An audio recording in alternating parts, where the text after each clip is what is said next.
নমস্কার, আপনারা অনেকেই আমায় রিকোয়েস্ট করেছিলেন নিরামিষ ছোলার ডালের রেসিপিটা দেওয়ার জন্য।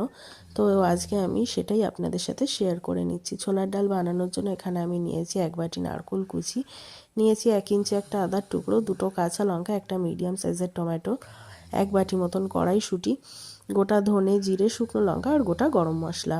তো আমি ছোলার ডালটাকে 3-4 ঘন্টা ভিজিয়ে রেখে সেদ্ধ করে নিয়েছিলাম প্রেসার কুকারে 4টে সিটি দিয়ে। দেখুন খুব ভালো মতন সেদ্ধ হয়ে গেছে, ডালটা গলে যায়নি, আবার খুব নরম হয়ে সেদ্ধ হয়ে গেছে।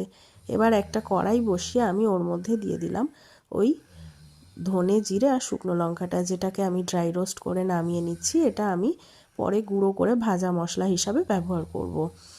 এবার ওই একই কড়াইতে দিয়ে দিলাম খানিকটা সাদা আর সর্ষের তেল। তেলটা গরম হয়ে গেলে ওর মধ্যে আমি দিয়ে দিলাম গোটা গরম মশলা আর শুকনো লঙ্কা ফোড়নে। ফোড়নটা দিয়ে একটা গন্ধ বেরিয়ে আসলে তার মধ্যে দিয়ে দিচ্ছি কুচিয়ে রাখা নারকেলটা একটু ভাজা হয়ে গেলে তার মধ্যে দিয়ে দিলাম সামান্য একটু জিরে আর তেজপাতা। জিরে আর তেজপাতাটা দিয়ে নারকেলটা বেশ লালচে করে ভেজে নেব। নারকেলটা ভাজা হয়ে গেলে এবার ওর মধ্যে দিয়ে দিচ্ছি দিলাম আমি গ্রেট করে রাখা আদা আর কাঁচা লঙ্কাটা। আদা আর কাঁচা লঙ্কাটা দিয়েও একটু ভেজে নেব যতক্ষণ না আদার কাঁচা গন্ধটা চলে যাচ্ছে। আদাটা একটু ভাজা হয়ে গেলে তার মধ্যে দিয়ে দিচ্ছি ওই টুকরো করে রাখা টমেটোটা দিয়ে আবারও নেড়ে চেড়ে একটু ভেজে নিয়ে দিয়ে দিচ্ছি কড়াইশুঁটিটা দিয়ে নেড়ে চেড়ে আবারও খানিকক্ষণ ভেজে নেব।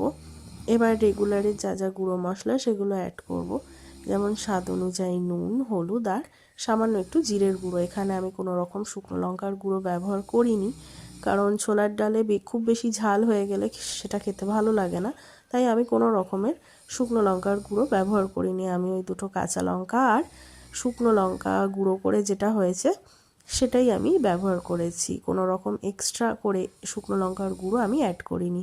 এবার মশলাটা কষানোর জন্য সামান্য একটু জল দিয়ে আমি মশলাটাকে কষিয়ে নিয়েছি। মশলাটা কষে যখন এরকম তেল ছেড়ে আসবে আর টমেটোগুলোও গলে গেছে, তখন তার মধ্যে আমি ওই সেদ্ধ করে রাখা ছোলার ডালটা ঢেলে দিয়ে টেস্টটা ব্যালেন্স করার জন্য দিয়ে দিলাম সামান্য একটু চিনিটা দিয়ে নেড়ে চেড়ে গ্যাসের ফ্লেমটা লোতে রেখেই এটাকে আমি ফুটতে দেবো। দেখুন ফুটে যখন এরকম ডালটা ঘন হয়ে আসবে তখন ওই ভাজা মশলার গুঁড়োটা দিয়ে দেবো বেশ খানিকটা, আর দিয়ে দেবো বেশ ভর্তি করে 1 চামচ মতন ঘি আর ভাজা মশলার গুঁড়োটা দিয়ে আরও খানিকক্ষণ ফুটিয়ে আমি গ্যাসের ফ্লেমটাকে অফ করে দিয়েছি। ব্যাস, এবার এই ডালটা আমি গরম গরম লুচির সাথে সার্ভ করেছিলাম। এইভাবে একবার ডালটা বানিয়ে দেখুন, অসাধারণ লাগে।